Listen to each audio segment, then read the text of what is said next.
बिस्मिल्लाहिर्रहमानिर्रहीम। अस्सलाम वालेकुम नाज़रीन, आप यूट्यूब चैनल देख रहे हैं। मैं इमरान ख़ान हूँ। यहाँ कुछ बड़ी अहम ख़बरें हैं, मैं आपके साथ शेयर करता हूँ। आपको आइडिया हो जाएगा कि पाकिस्तान अब किस तरफ जाने वाला है। एस्टेब्लिशमेंट को एक बात समझ आ गई है कि जैसे जैसे पाकिस्तान में वक्त गुजरता जाएगा उनकी मुखालफत में इजाफा होता जाएगा। अभी उन्हें पाकिस्तान तहरीक इंसाफ की मुखालफत का सामना है, कुछ हद तक फजल रहमान साहब मुखालफत करते हैं, कुछ लोग ढके छुपे अंदाज में मुखालफत करते हैं, और बहुत सारी इलाकाई जमातें, बहुत सारे ग्रुप्स जो हैं वो एस्टेब्लिशमेंट को पाकिस्तान के मसाइल के लिए ज़िम्मेदार समझते हैं। हमने गुज़िश्ता दिनों एक सर्वे करवाया था जिसमें ये सवाल रखा था कि आप पाकिस्तान के मौजूदा हालात के लिए किसको ज़िम्मेदार समझते हैं, सियासतदानों को या एस्टेब्लिशमेंट को। हैरान कुन तौर पे आज से 2-3 साल पहले तक जो एस्टेब्लिशमेंट अवाम में खासी पॉपुलर थी उसके ख़िलाफ़ 95% वोट आए और सिर्फ 5% लोग सियासतदानों को मौजूदा पाकिस्तानी हालात के लिए ज़िम्मेदार समझते हैं। हालांकि सियासतदानों में नवाज शरीफ हैं, इमरान खान हैं, जरदारी हैं, मरियम हैं, बिलावल हैं, शहबाज शरीफ हैं, मौलाना फजल रहमान हैं, MKM के लोग हैं। तो सियासतदानों से लोग बहुत नफ़रत करते हैं, लेकिन फिर भी 5% सियासतदानों को ज़िम्मेदार समझा जाता है पाकिस्तान में, और 95% जो मैंने एक्स के ऊपर एक सर्वे करवाया उसके मुताबिक लोग एस्टेब्लिशमेंट को पाकिस्तान के मौजूदा हालात के लिए ज़िम्मेदार समझते हैं। इन चीज़ों को देखते हुए मौजूदा हुकूमत क्योंकि कठपुतली हुकूमत है और ये जाली फार्म 47 के तहत लाकर बिठाई गई है, तो एस्टेब्लिशमेंट इनसे कोई भी कानून पास करवा सकती है। ये सहूलत एस्टेब्लिशमेंट को महदूद मुद्दत के लिए मुयस्सर है और वो ऐसे कानून अब बना रही है ताकि मुस्तकबिल में तमाम लोगों को कंट्रोल किया जा सके। फ़र्ज़ करें कल को मुल्क में एमरजेंसी लग जाती है, या कोई कौमी हुकूमत बना दी जाती है, या कोई टेक्नोक्रेट हुकूमत लाई जाती है, या कोई और हुकूमत मिली जुली सरकार लाई जाती है, तो ये जो कवानीन अब बनवाए जा रहे हैं इनके ऊपर फिर कोई उंगली नहीं उठा सकेगा। सवाए पाकिस्तान तहरीक इंसाफ के कोई कुछ नहीं कह सकेगा इन कवानीन के हवाले से। देखिए, मैं हमेशा से इस बात के हक में रहा हूं कि सख्त कवानीन मीडिया के हवाले से बनने चाहिए, लेकिन वो सबके लिए होने चाहिए। मैंने कभी पीका कानून की मुखालफत नहीं की। मैं ये कहता हूं कि जितने मर्जी सख्त कवानीन बनाएं, जितना मर्जी सख्त क्राइटेरिया रखें, लेकिन कवानीन का इस्तेमाल दुरुस्त होना चाहिए। ये नहीं होना चाहिए कि उसमें पिक एंड चूज हो, इसको फंसाओ और इसको छोड़ दो। मिसाल के तौर पे हामिद मीर साहब ने एक बड़ी ज़बरदस्त मिसाल दी है, क्योंकि अभी जो पीका कानून आया है ये तो ऐसा लगता है कि काला कानून ही बन गया है, क्योंकि जिस तरीके से इसका इस्तेमाल किया जा रहा है इसकी एक मिसाल मैं अभी आपको पढ़ के भी सुनाता हूँ। अब हामिद मीर साहब ने कहा फेक न्यूज़ क्या है। मुतीउल्लाह जान को गिरफ्तार किया गया, पहले इल्ज़ाम लगाया गया इसने पुलिस पर गाड़ी चढ़ा दी, फिर इल्ज़ाम लगाया मुतीउल्लाह जान की तलाशी ली तो उसके अंदर से मंशियात निकल आई, फिर इल्ज़ाम लगाया कि मुतीउल्लाह जान नशे में था। अब ये सारी चीज़ें फेक न्यूज़ नहीं है तो और क्या है। आप मिसाल के तौर पे देख लें कि मोटरवे पुलिस ने क्या कहा था। उन्होंने कहा था जी मुरम्मत के लिए मोटरवे बंद कर रहे हैं, जब पाकिस्तान तहरीक इंसाफ ने एक लॉन्ग मार्च करना था। तो क्या वो फेक न्यूज़ नहीं थी जिसको फैलाया गया।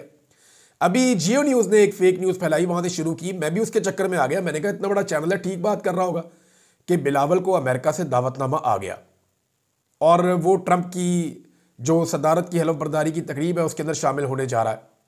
बाद में पता चला कि वो खबर भी झूठी निकली। हालांकि पीपल्स पार्टी वाले बड़ी देर तक उस खबर को अपने दिल के साथ लगाकर बैठे रहे। अब मामला ये है कि ये जो कानून बन रहा है ये तो खालिसतन ऐसा लगता है कि आज़ादी इजहार राय का गला घूंटने के लिए बन रहा है। ये भी हम बर्दाश्त कर लेंगे, कोई मसला नहीं है, लेकिन सबके ऊपर इंप्लीमेंट होना चाहिए। अब ये मैं मिसाल के तौर पर मैं अपनी मिसाल आपके सामने रख देता हूँ ना। सबसे आसान तो ये जो मेरे साथ हुआ, अभी 2 मुकदमे मेरे ऊपर दर्ज किए गए हैं और दोनों दफ़ा क्या किया गया है, मैंने ट्वीट कुछ और लिखी, उस ट्वीट को बदल के उसके अंदर अल्फाज की तरमीम करके नए अल्फाज उसके अंदर शामिल करके और मेरे ऊपर मुकदमा दर्ज करवा दिया। अब मुझे बताएं ये फेक न्यूज़ नहीं है तो और क्या है। यानी मैंने जो बात कही नहीं, मैंने जो बात लिखी नहीं, मैंने जो बात ट्वीट नहीं की, वो बात मेरे खाते में डाल के मेरे पे मुकदमा करवा दिया। अब जो मुकदमा करवाने वाले हैं या जिन्होंने ये तरमीम की है उनके खिलाफ मुकदमा बनता है ना, लेकिन मैं कहां दरख्वास्त दूं। मामला यह है कि यहां पे पिक एंड चूज है। मुखालिफिन को कुचलने के लिए इस कानून को इस्तेमाल किया जाता है और इसको बनाने का कोई और मकसद नहीं है। अब मिसाल के तौर पे व्हाट्सएप ग्रुप की एक खबर आई है। ये खबर आप सुनेंगे तो आपको आइडिया हो जाएगा कि ये पीका कानून क्या है और ये आने वाले वक्त में क्या करने वाला है। यही कानून कल को पीपल्स पार्टी, PMLN और बाकी जमातों के खिलाफ भी इस्तेमाल होगा, क्योंकि कल को इनके ऊपर भी जो है वो नज़ला गिरेगा। एस्टेब्लिशमेंट जो है उसको इस बात का आइडिया है कि पाकिस्तान में जिसने भी इलेक्शन लड़ना है उसने हमारे खिलाफ ही लड़ना है अब, और हमारे खिलाफ ही जो जाएगा उसी को वोट डालेगी पाकिस्तान की आवाम। तो ऐसे में वो अपनी अब एक शील्ड बना रहे हैं कि कम से कम हम तो महफूज हो जाए। अब इसमें आप ये देखें कि व्हाट्सएप ग्रुप में कोई तौहीन की गई है मरियम नवाज की, और उसके ऊपर एक एडमिन जो है उसको गिरफ्तार कर लिया गया है।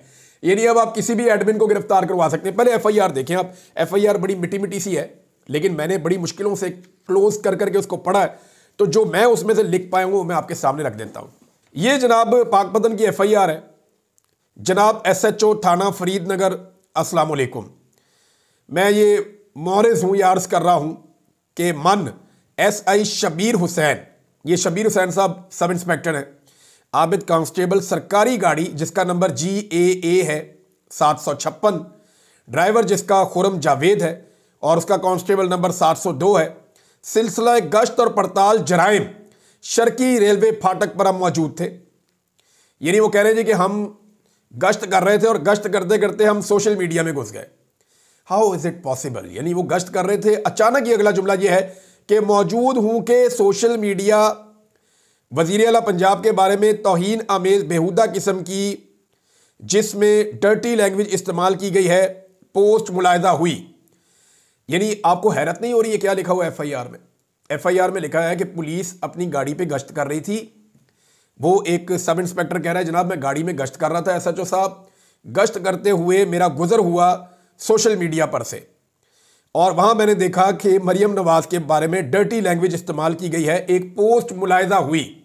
गश्त के दौरान इनको एक पोस्ट मिलती है, किसने दिखाई, कैसे दिखाई, कोई बंदा मिला उसने दिखाई, या कोई मोबाइल पे बंदा चेक कर रहा था, ये पीछे से अचानक पहुंच गए, इन्होंने जाके उसके मोबाइल में देख ली, इसके बारे में कुछ पता नहीं। वो कहते जी अचानक पोस्ट मुलाहिजा हुई, जो कि मुसम्मी हाफिज, इसका नाम अजीब सा मिटा हुआ है, ऐसा लगता है इजहार अमीन है, और उसका मोबाइल नंबर आगे लिखा हुआ है। इसने इस मोबाइल नंबर से अपलोड की, मोबाइल नंबर से अपलोड की, इसका मतलब यह कि ये व्हाट्सएप की है। मोबाइल नंबर से जो पोस्ट अपलोड होती है वो व्हाट्सएप पे अपलोड होती है, जो आती है उस पर फेसबुक पे, ट्विटर पे, बाकी जगहों पे उसमें नंबर मोबाइल का नहीं होता। अच्छा जी, अपलोड की जो कि पाकिस्तान के टाइगर्स ग्रुप में की गई। ये ग्रुप बना हुआ है पाकिस्तान के टाइगर्स व्हाट्सएप के ऊपर, उस ग्रुप के अंदर इस मोबाइल नंबर से एक पोस्ट हुई जो कि हाफिज इजहार अमीन नामी बंदे ने की है। फिर वो बताते हैं जी मज़कूरा ग्रुप का एडमिन आसिफ फरीद वल्द अब्दुल जब्बार है। इसका एड्रेस जनाब फलां फलां करार पाया है, और करार पाया है और यूएसबी में हमने सबूत भी हासिल कर लिया है। हाफिज इजहार अमीन ने जानबूझकर पोस्ट सोशल मीडिया पर अपलोड की, और आसिफ फरीद ने यह जानते हुए कि पोस्ट तौहीन आमेज है, गैर कानूनी है, उसे डिलीट नहीं किया, और दीगर ग्रुप के मेंबरान को पोस्ट को देखने का मौका फराहम किया और अवामुन्नास में इंतशार फैलाने की कोशिश की है। इर्तिकाब जुर्म हुआ है, पीका एक्ट के तहत मुकदमा दर्ज कर लिया गया जनाब। अब आप अंदाजा करें, यानी इसका मुद्दई कौन है? पुलिस वाला गश्त कर रहा था, गश्त करते करते अचानक एक पोस्ट सामने आ गई। ऐसे डिजिटल दौर में हम जी रहे हैं कि पुलिस वाला गाड़ी चला रहा है, अचानक सोशल मीडिया की सामने आकर खड़ी हो जाती है पोस्ट, और वो देखता है अच्छा व्हाट्सएप ग्रुप के अंदर ये चल रहा है, और फिर उसके बाद यानी कोई उसको बताता नहीं है, बीच में कोई लिंक नहीं है, यानी ये एफआईआर रद्दी की टोकरी में जाएगी। लेकिन ये काटी क्यों गई, इसको जरा आप समझें। ये एक परफेक्ट एग्जाम्पल है कि मुखालिफिन को कुचलना कैसे। यानी इस बंदे के ऊपर कोई तप होगी, या ये पाकिस्तान तहरीक इंसाफ का बंदा होगा। अब इस बंदे को कुचलने के लिए या इसको निशाना बनाने के लिए बड़े आराम से यूएसबी के अंदर डाला कि मरियम नवाज की कोई 2-4 अजीब सी पोस्टें डाल दी यूएसबी के अंदर, और इल्जाम लगा दिया जी ये फलां बंदा है जो एडमिन है ग्रुप का, इस ग्रुप के अंदर इस बंदे की इस ग्रुप में ये आई है, और डाली भी किसी और ने। यानी आप किसी भी ग्रुप में कोई भी चीज डालें, ग्रुप का एडमिन वहां पे गिरफ्तार हो जाएगा। कितना आसान है, ग्रुप के अंदर कोई भी चीज डालें और ग्रुप का एडमिन गिरफ्तार, कि जनाब उसने चाहे देखी भी ना हो पोस्ट, उसको पता भी ना हो, वो बेचारा कहीं अस्पताल में पड़ा हो, या वो कहीं बेचारा एतकाफ में बैठा हुआ है, फर्ज करें, ग्रुप एडमिन और मोबाइल उसके बाद है ही नहीं, पीछे से कोई और बंदा बीच में पोस्टें डाली जा रहा है, वो ईद वाले दिन गिरफ्तार हो जाएगा। वो इसलिए गिरफ्तार हो जाएगा कि उसने डिलीट नहीं की। तो ये जनाब एक एफआईआर की गई है। अब मुखालिफिन को कैसे कुचला जाएगा इसका आप अंदाजा लगा सकते हैं। आज़ादी इजहार राय पाकिस्तान के अंदर तकरीबन खत्म हो गया है। ये ऐसा लगता है कि डिक्टेटर का ज़ियाउल हक का दौर भी ऐसा नहीं था जो लोग बताते हैं। परवेज़ मुशर्रफ के दौर में इतनी सख्ती नहीं थी और मीडिया के ऊपर इतनी पाबंदियां नहीं थी, बल्कि मीडिया परवेज़ मुशर्रफ के दौर में आज़ाद हुआ था, और इस दौर के अंदर तो मीडिया को तबाह बर्बाद कर दिया है। और ये सारा काम एस्टेब्लिशमेंट ले रही है अपनी अर्दली हुकूमत से, और अर्दली हुकूमत वो काम करती चली जा रही है, करती चली जा रही है। इनको पता भी नहीं चलेगा, कल को यही डंडा इनके सर पे पड़ेगा। और आप अंदाज़ा करें इनकी सोच का कि मरियम नवाज के एक नून लीगी एमपीए है और ये खातून है जिससे टिकटॉकर वज़ीर आला हाथ मिलाना भी पसंद नहीं करती। मैंने कुछ वीडियोस देखी हैं। अब ये कहती है जी नहीं मैदर पंजूथा, वो एक लड़ाई होगी उनकी नून लीगी बंदे के साथ, हाथापाई तक मामला नहीं जाना चाहिए और ना ही किसी को किसी की भी निजी जिंदगी में जाना चाहिए। ना नून लीग को ऐसा काम करना चाहिए, ना पीटीआई को ऐसा काम करना चाहिए। निजी जिंदगी में तो बिल्कुल नहीं जाना चाहिए। आप मेरा सारा करियर उठाकर देख लें, मैंने कभी किसी की निजी जिंदगी के ऊपर अटैक नहीं किया। मेरे सारे वीलॉग उठा के आप देख लें। अच्छा, अब इसमें हुआ यह है कि नईम हैदर पंजूथा साहब को वो कह रही है कि इंतजार पंजूथा की तरफ गायब कर दो ताकि ये ठीक हो जाए। यानी आप अंदाजा करें इनकी घटिया और गंदी सोच का। यानी ये गलाजत का ढेर नहीं है इनके दिमाग में तो और क्या है। जबरी गुमशुदगी को कोई शख्स ऐसे जस्टिफाई कर सकता है? यानी इस बात को ये जस्टिफाई कर रहे हैं कि ये इस पॉलिसी का हिस्सा है कि इंसानों को जबरी तौर पे लापता किया जाए, उनके साथ जुल्म और जबर किया जाए। इंतजार पंजूथा जिन हालात से गुजरे वो कहते जी नईम पंजूथा को भी उन हालात से गुजारो। इन्हें आइडिया नहीं है कि कल को ये हालात अगर आपके साथ होंगे तो हम आपके लिए भी आवाज उठाएंगे। जुल्म और बर्बरियत के साथ ये लोग खड़े हैं आज। इनको इक्तदार के नशे में बिल्कुल भूल गया है कि इंसानी हुकूक भी कोई चीज होती है। तो नाज़रीन, सिंपल बात यह है कि अगर पाकिस्तान की जो गवर्नमेंट है या एस्टेब्लिशमेंट है, ये अमरीकियों की मिन्नतें और तरले करने की बजाय या उनसे जाकर भीख मांगने की बजाय ये जेल में चले जाएं और जाकर इमरान खान साहब से गुजारिश कर लें कि साड़ी बस हो गई है, तो इमरान खान साहब इनको ज़्यादा बेहतर वे फॉरवर्ड बता देंगे और इमरान खान साहब इनको ज़्यादा बेहतर रास्ता दे देंगे इस सारे क्राइसिस से निकलने के लिए। लेकिन आप कुछ भी कहें कि ये लोग पाकिस्तानी तो हैं ना, इमरान खान पाकिस्तानी है, इमरान खान मुहिब्बे वतन आदमी है, ये सब जानते हैं। वरना बड़ा आसान था उसके लिए, उसको डील कई दफ़ा ऑफर हुई, वो छोड़ के चला जाता पाकिस्तान। वो पाकिस्तान की खातिर पाकिस्तान को छोड़कर नहीं जा रहा। वो कहता है मेरा घर है, मैं छोड़कर नहीं जाऊंगा। इमरान खान के पास जाओ, इमरान खान से मांगो, वो आपको दे भी देगा और आपको शर्मिंदा भी नहीं करेगा। लेकिन अगर आप अमेरिकन से मांगोगे, गैर मुल्कियों से मांगोगे, गैरों से मांगोगे, तो वो आपके साथ सौदा करेंगे। वो देखेंगे इस सौदे में उनको क्या फ़ायदा होता है और उनके फ़ायदे में पाकिस्तान का फ़ायदा नहीं होगा। हम जानते हैं कि इस खित्ते में उनके मफादात किसके साथ हैं और कितने ज़्यादा हैं और उन मफादात के लिए पाकिस्तान को क्या नुकसान उठाना पड़ सकता है या क्या कीमत चुकानी पड़ सकती है। लिहाजा इमरान खान के पास जाएं जेल में, उसमें सबकी इज्जत भी रह जाएगी और पाकिस्तान की भलाई भी होगी। लेकिन अगर यही जिद करनी है कि हमने अमरीकियों के आगे, मगरब के आगे घुटने टेक देने हैं और उनकी हर बात मान लेनी है, लेकिन इमरान खान के साथ बात नहीं करनी, तो याद रखें अपने अवाम के सामने सरेंडर करेंगे तो अवाम आपको इज्जत देंगे। अगर किसी और के सामने जाकर घुटने टेकेंगे तो वो आपको जलील और रुसवा करेंगे और ये आप होता हुआ देखेंगे अगर आपने अपने मामलात पाकिस्तान के अंदर खुद हल ना किए तो। मुझे तो नाज़रीन ये जो कानून जिस तरह के बन रहे हैं ना पाकिस्तान में, इनको देखकर ना एक दौर याद आता है डिक्टेटर्स का। ज़िया-उल-हक का दौर हो या मुशर्रफ का दौर हो, हम देखते थे दुकानों में, ख़ास तौर पे जो हज्जामों की दुकानें होती थी जहाँ आप कटिंग करवाने के लिए जाते हैं, या होटलों में या रेस्टोरेंट में, वहाँ एक ना छोटी सी तहरीर मिल जाती थी। वो बाज़ारों में बुक स्टॉल्स के ऊपर पड़ी हुई होती थी, वहाँ से लेके स्टिकर लगा देते थे कि सियासी गुफ्तगू से परहेज़ करें या सियासी गुफ्तगू मना है। यानी डिक्टेटर्स के दौर में सियासी गुफ्तगू मना होती थी। अब आप सियासी गुफ्तगू कर ही नहीं सकते। वो भी व्हाट्सएप के अंदर लोगों की प्राइवेट चैट होती है, एक ग्रुप के अंदर 10 लोग हैं, 20 लोग हैं, वो जो मर्जी चैट करें, वो आपस में बात कर रहे हैं। ये उसको उन्होंने सोशल तो नहीं किया, पूरी दुनिया में तो नहीं फैलाया। अब उसकी बुनियाद के ऊपर भी लोगों के ऊपर मुकदमा दर्ज हो रहे हैं। मुझे तो हैरत होती है ये पाकिस्तान को लेकर किस तरफ जाना चाहते हैं। ये कल को हाथ लगा लगा कर रोएंगे जो लोग आजकल खुश हो रहे हैं ना इस तरह के कानून बनाकर। आप देखेंगे इनके साथ होगा क्या। पाकिस्तान तहरीक इंसाफ ने यह क्लेम किया है, रऊफ हसन साहब ने, कि रीथिंकिंग प्रोसेस चल रहा है इस वक्त। यानी उन्हें यह लगता है, जो मैं अभी बात कर रहा था, कि इमरान खान से बात करें तो ज़्यादा बेहतर है, अमेरिका को और मगरब को भूल जाएं और उसके दबाव को भी अपने दिमाग से निकाल दें। इमरान खान के दिमाग में भी ये बात नहीं है कि वो मगरब की ताकत से वापस आएगा, वो भी अवामी ताकत से और इंसाफ की ताकत से वापस आना चाहता है। तो आप उसका भी कॉन्फिडेंस रहने दें, अवाम का भी कॉन्फिडेंस सिस्टम पे रहने दें और ख़ुद भी बैठकर मामला हल कर दें, तो ये ज़्यादा बेहतर है। अब रीथिंकिंग प्रोसेस चल रहा है, उसकी एक निशानी ये है कि नून लीग के अंदर बड़ी खलबली मची हुई है। मैं आपको नून लीग और पीपल्स पार्टी की मिसाल दे देता हूँ। जिस वक्त आप ये देखेंगे ना कि पीपल्स पार्टी गुस्से में आ रही है या अग्रेसिव हो रही है, बढ़के मार रही है बिला वजह, तो आप समझ जाइएगा कि पीपल्स पार्टी अब मुश्किल में है या उन्हें लगता है कि मुश्किल वक्त आने वाला है। पीपल्स पार्टी जैसे ही मुश्किल में आने लगती है तो ये बढ़के मारना शुरू कर देते हैं। अच्छा, नून लीग जैसे ही मुश्किल में आने लगती है ना तो ये गलतियां शुरू कर देते हैं। ये घबराहट में जैसे ही आते हैं तो गलतियां शुरू कर देते हैं। और पाकिस्तान की एस्टेब्लिशमेंट कभी भी मुश्किल में नहीं आती, वो दूसरों को मुश्किल में डाल देती है, तो ये मुश्किल भी बेचारे सियासतदानों पे पड़ जाएगी। एस्टेब्लिशमेंट इस मरतबा भी अपने आप को बचाने की पूरी कोशिश करेगी। नाज़रीन, 26वीं आईनी तरमीम का मामला जो है वो इस वक्त सुप्रीम कोर्ट ऑफ पाकिस्तान में है, लेकिन आईनी बेंच के सामने इस मामले को जब लगाया गया तो उस पर बहुत सारे तहफ़्फ़ुज़ात हैं। अब अगर ये मामला उन्हीं जजेस ने सुनना है जो इसके बेनिफिशरी हैं, तो फिर तो इंसाफ नहीं होगा। और पाकिस्तान तहरीक इंसाफ या जितने भी दरख्वास्त गुजार हैं, मुझे लगता है वो पहली ही पेशी के ऊपर एतराज़ उठाएंगे कि इस मामले को फुल कोर्ट में भेजा जाए। सबसे पहले इस बेंच को इस बात का फैसला करना पड़ेगा कि इस अहम तरीन मामले को, जो 26वीं आईनी तरमीम से मुताल्लिक है, क्योंकि ये आईनी बेंच बनने से पहले का केस दायर किया गया है, ये जो दरख्वास्त दायर की गई है, अपील दायर की गई है, ये आईनी बेंच बनने से पहले दायर की गई है, लिहाजा इसको फुल कोर्ट के सामने भेजा जाए। ये मुतालबा इतने ज़ोरदार तरीके से आएगा और इतने ज़ोरदार तरीके से पूरे मुल्क में होगा कि ये मुश्किल हो जाएगा कि आईनी बेंच ही इस मामले को सुने।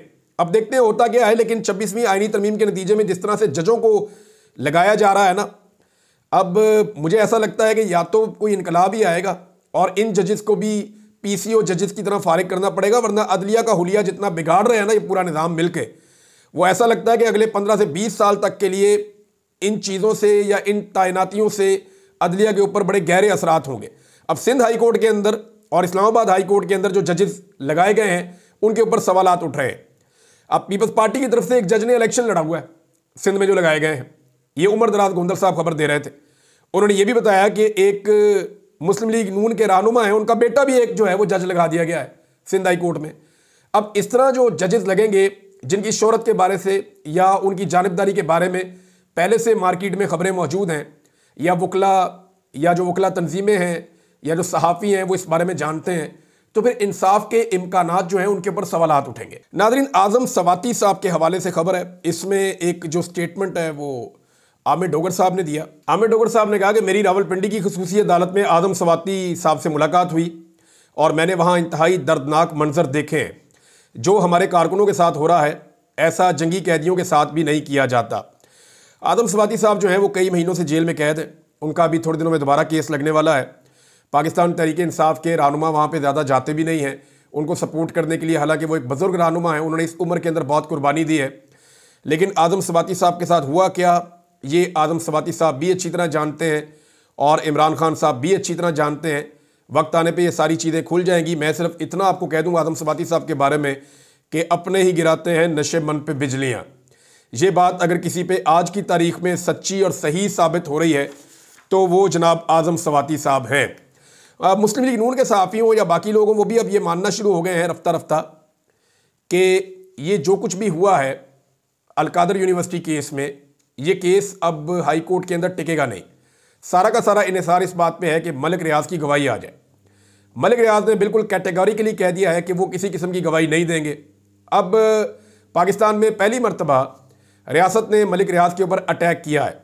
मेरे चंद सवालात हैं कि मलिक रियाज करप्ट हैं, बेईमान हैं, इसके बारे में रियासत को अभी पता चला जब उसने इमरान खान के खिलाफ गवाही नहीं दी।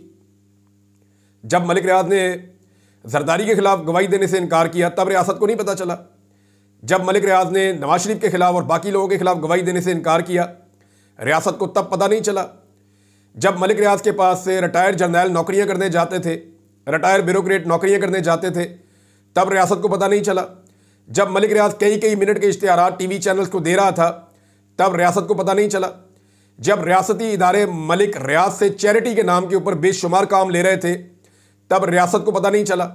अब अचानक से दो चीज़ें हुई हैं। एक तो मलिक रियाज ने जिद पूरी नहीं की, उसने कहा जी मैं गवाही नहीं देता, झूठी गवाही मैंने नहीं देनी।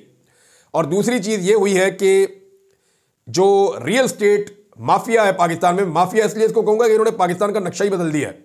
बेशुमार ज़मीनें हैं जहाँ पे हरियाली होती थी, जंगल हो सकता था, जहाँ पे नेचर थी, उन सारों को तबाह करके वहाँ सोसाइटियाँ बना दी हैं और आधी से ज़्यादा सोसाइटियाँ अभी भी खाली पड़ी हैं, प्लाटों का कारोबार हो रहा है।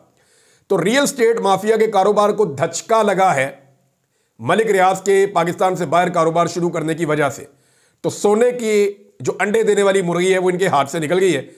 तो ये दो वजूहात हैं जिस बिना पे आजकल मलिक रियाज के ऊपर वो लोग भी उछल कूद कर रहे हैं जिन्होंने सारी ज़िंदगी मलिक रियाज का नाम लेने की कभी जुर्रत नहीं की थी। तो नाज़रीन, अब तक के लिए इतना ही। अपना ख्याल रखिएगा, अपने इस चैनल का भी। अल्लाह हाफ़िज़।